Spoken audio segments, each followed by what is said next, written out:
Feeding backyard birds is one of the best ways to bring wildlife right up to your doorstep. But did you know that the type of seed that you use can have a profound impact on what birds visit your yard? In this video, I'll explore the different seed types, the pros and the cons to these seed types, and what birds can be brought in and attracted to your yard through these seed types. Let's dive in.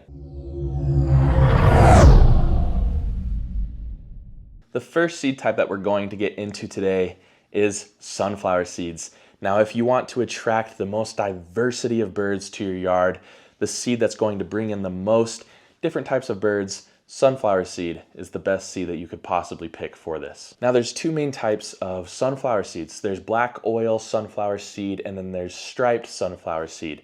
Both of these have different benefits, pros and cons to them as well.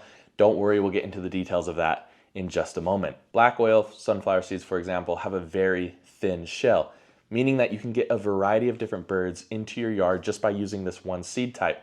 Most birds are able to crack into this seed, making it very versatile and a lot of people's favorite choice for their backyard. Striped sunflower seeds, on the other hand, have a much thicker, harder shell, and this can discourage birds like house sparrows and blackbirds from trying to break these seeds open.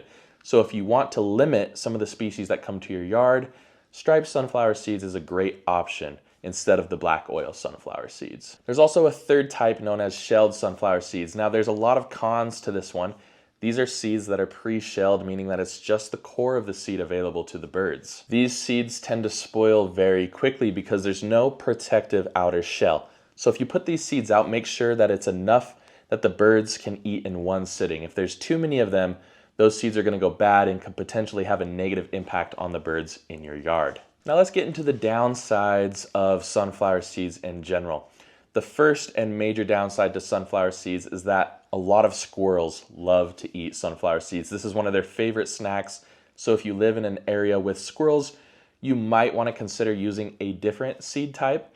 But again, squirrels are kind of versatile creatures as well, and they'll eat pretty much anything. So just recognize that this is a seed that squirrels do love to eat, and that is one downside to the seed type. And lastly, let's get into the type of birds that are attracted by sunflower seeds. I mentioned that the birds on this list are going to be quite numerous because sunflower seeds bring in a variety of different species, including birds like house finches, northern cardinals, blue jays, different species of nuthatches like red-breasted nuthatch, white-breasted nuthatch. They bring in chickadees, black-capped chickadees, Carolina chickadees if you live in those different ranges, and tufted titmice as well. Then lastly, it'll bring in your American and lesser goldfinches, and if you live in the range, Lawrence's goldfinches as well.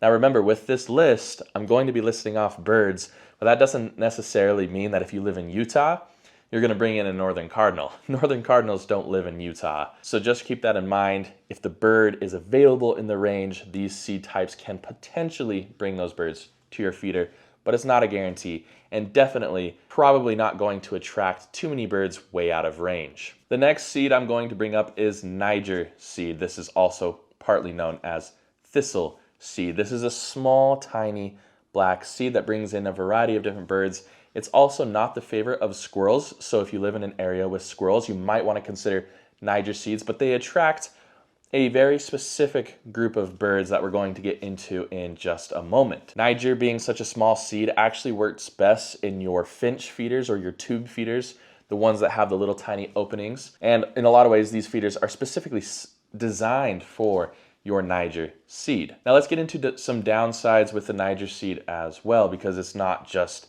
none of these seeds are perfect, right? Nyjer seed is a seed that can mold very quickly. So if you live in a damp environment, it's actually kind of difficult to prevent this seed from getting mold. If the seed is sitting out for too long, you might want to consider removing the bottom layer of the seed where all the moisture is and throwing that away and cycling that seed out if the birds aren't doing it for you. You also need to make sure with all of these seeds, but especially Nyjer seed, that you're cleaning your feeders regularly. You don't want that moisture getting locked in and creating unsafe conditions for the birds that you're feeding in your yards. Another downside is that fewer bird species are attracted to the seed compared to things like black oil sunflower seed. Now let's get into what birds are attracted by Nyjer seed. Essentially, just think finches. Nyjer seed really brings in your American goldfinches, your lesser goldfinches, your Lawrence's goldfinches, pine siskins, things like that. It can also attract other small birds like dark-eyed juncos, different chickadee species, and occasionally buntings as well if you live in those areas. Another bonus to Nyjer seed is that house sparrows actually typically ignore that seed, although in some areas they are developing a taste for it. So if you really want to be specific about what birds come to your yard, Nyjer seed is a good seed to put in place. I would like to mention as well that at least in my area, Nyjer seed is much more expensive than black oil sunflower seeds, so that's another thing you'll want to consider. You can also use it to separate your finches from your other species. So you could have a feeder with black oil sunflower seed on one tree, and then on the other tree you could have a feeder with Nyjer seed and have kind of a different type of feeding station to bring in a much bigger variety of birds into your yard. The next seed I want to get into is safflower seed. Now safflower seeds, kind of like the striped sunflower seeds, are known for their tough shell.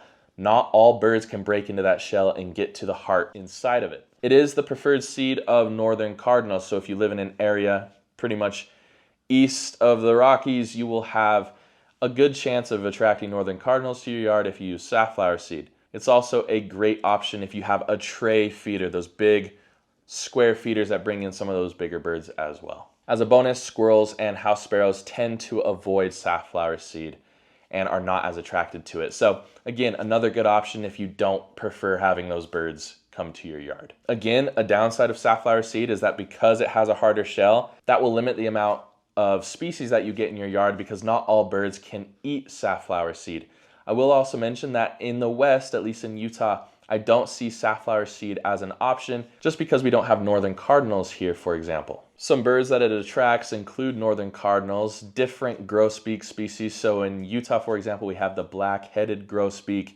In other areas, there's the blue grosbeak and the rose-breasted grosbeak as well. Those are really, really beautiful birds. So if you want a chance of getting those to your yard, safflower seed is your best bet. Chickadees also like this seed as well as doves. So if you like some of those bigger birds, put out that tray feeder and hope you get some of those cool different grosbeak species or dove species.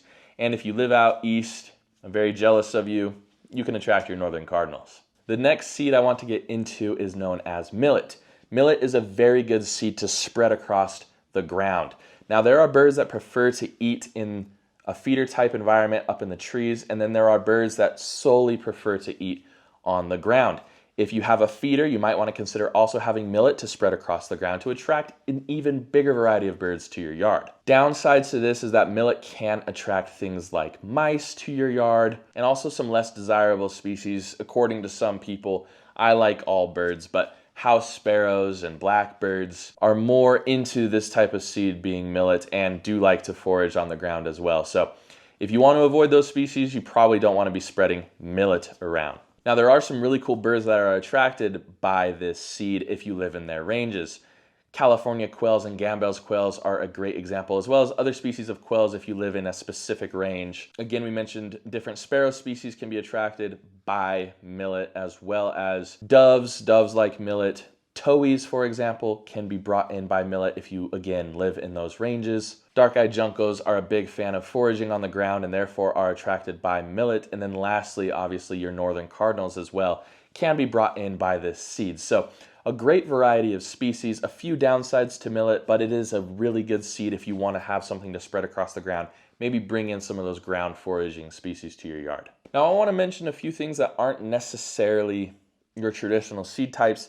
They're bonus foods. The first one I want to talk about is cracked corn. Cracked corn can bring in a variety of different species. I know a lot of people up north use it to spread across the ground to bring in things like snow buntings, which is really, really cool. But if it is consumed in large amounts, it can be detrimental to the bird's health. Again, corn is something that can spoil really easily, so you don't want to leave out too much. You want to leave out just the right amount that the birds can come in, eat it all up, and then leave and not have it sit out for a few days because that can spoil and can be detrimental to the bird's health. It can bring in really unique species like turkeys and quail. It can bring in doves. It can bring in ducks. It can also bring in big cool birds like sandhill cranes, for example, if you live in those areas. But a big point is that it also brings in mammals. Deer like cracked corn, raccoons like cracked corn. Bears are also a species that'll eat cracked corn. So if you live in areas with big mammals, you will probably want to consider not spreading cracked corn all over your yard. because these species might pose different problems for you and in some cases your safety. The next food I want to bring up is peanuts. Now these are whole shell peanuts that some people like to leave out for birds. Now while this is a high energy food that can also attract different unique species to your yard, you want to have the same considerations as the cracked corn. This is something that can spoil really easily and you don't want to harm the birds that you're feeding. Another big thing is that it will attract some of those same mammal species, so just keep that into consideration if you're planning to use these different types of bonus food.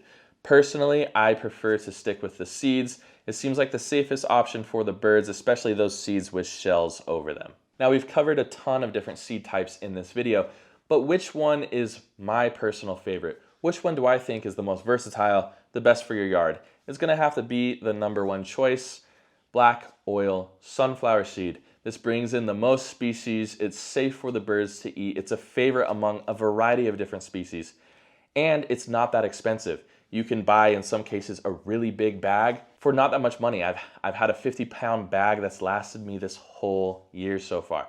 Now some people, I can tell you, have a ton of birds coming to their yard and they're gonna go through that much quicker. But I do like that this attracts a variety of different species. It brings in almost everything that you could possibly wish for, and in combination with something like Nyjer Seed or Millet or Safflower Seed, this is an awesome option to bring variety to the birds in your yard. But don't let me be the only one talking in this video. Let me know in the comments below, what do you prefer to feed your birds in your yard? Because at the end of the day, it is your decision what birds you want to attract to your area. Thank you so much for joining me today on this bird seed deep dive. If you'd like more educational videos on birds, please consider subscribing to the channel. If you'd like to see my birding adventures, consider subscribing to my main channel where I go on birding adventures and take you with me. Links will be in the description below. Thank you so much for joining me. I'll see you all next time on Bright Eyed Birding Learn.